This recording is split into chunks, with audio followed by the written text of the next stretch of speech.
Hi everyone! This is LittlePinayExplorer and welcome back to my channel. For today's video, I'm going to be talking about the NHS salary and the deductions. This is specially made for those who are planning to be nurses here in the UK. So at least you have a rough idea how much you will be earning on a monthly basis. So let's start! So the NHS pay for nurses is structured in different bandings depending on your nursing experience. For newly qualified nurses who just got their PIN, we usually automatically get into the band 5 level, which starts at £24,907 per year, and the highest is 30,615. So I'll be showing you a sample salary later with a detailed explanation. But for now, just to make it a bit easier and a bit more straightforward, I have collected my pay slips from my previous trust and my current trust, and I just came up with like an average amount. I have two scenarios. The first one was when I was in the outskirts of London. I was still getting a high cost allowance of 5%, and my starting salary at the time was 24,214. So I have calculated 12 pay slips and I came up with £2,073 average. But take note that when I was working there, I opted out from the NHS Pension scheme. So I think that's why it's a bit higher than expected. Anyway, the lowest that I have received from those pay slip was 1,858 and the highest was 2,279 pounds. When I moved to Central London, my salary was increased to 26,970, and for the last 6 pay slips, my highest take-home pay was 2,178 and lowest is 1,950. But this time, I actually came back to be paying the NHS pension scheme, which is like an average of 259 monthly deduction. But this is just me personally. I think it would still range from 1,600 to 2,400 per month depending on your area.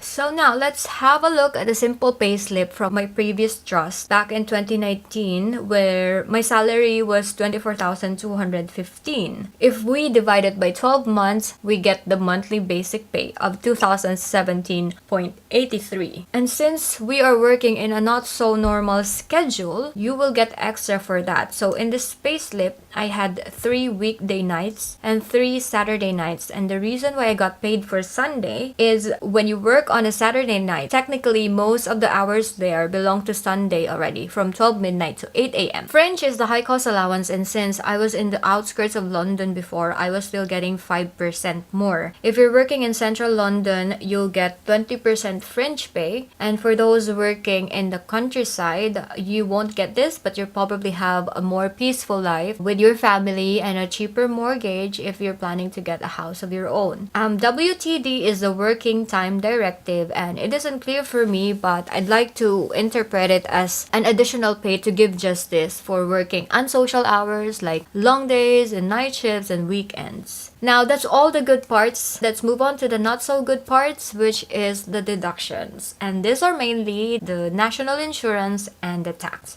So your national insurance is mandatory, and this will qualify you for estate pension and certain benefits such as maternity allowance, bereavement support, and job seekers allowance. So it's a deduction of 12%, but there is a twist. This 12% is only taken after they deduct the threshold of 792 from your monthly gross salary. Another mandatory deduction is of course the tax, which is 20% deduction, but there's another twist. If you calculate it on your own, it's not 20% exactly. It's like lesser than that. Per year, there is actually an amount from your salary that is tax-free, which is £12,500. And that's what they call your personal allowance. If you divide this 12,500 by 12 months, we will come up with an amount of 1,041.7. So for this pay slip, my taxable pay is 2,398.73 minus the personal allowance of 1,041.7. So that's a total of 1,357.03 taxable salary that I have for that month.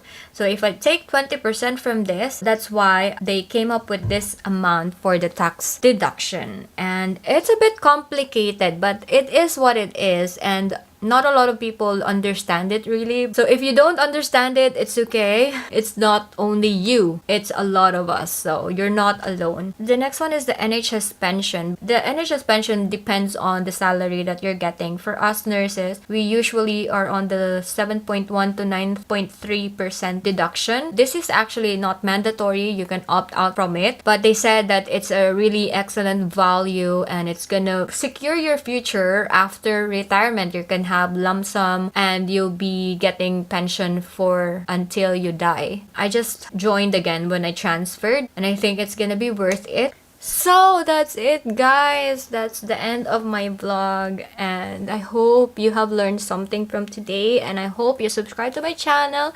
I think the next vlog that I will be doing is all about probably monthly expenses or anything that you want to know. You can comment down below.